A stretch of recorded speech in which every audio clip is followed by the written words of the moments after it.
$10,000 bitirgan obyektimizga kelamiz. Videoni oxirigacha ko'rsangiz, nimaga shuncha pul ketganini ko'rib chiqamiz.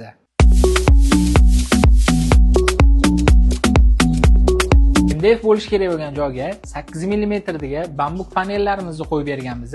Mijozimizning interyerlari bilan birga bir chiqqan, ham MDF dan hamma yonbop bitdi.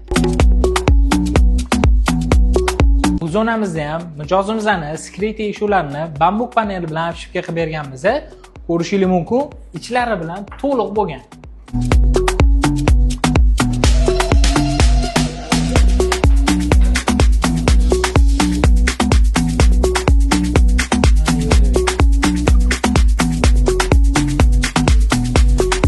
Katta obyektlarda shunaqa zonalar interyerdan ajralib qoladi, lekin Domo bunga zo'r yechim bergan. Mana shunaqa security ko'rinishga olib kelsanglar bo'ladi. Bu yechimlarimizni Safir Business Centerga berganmiz.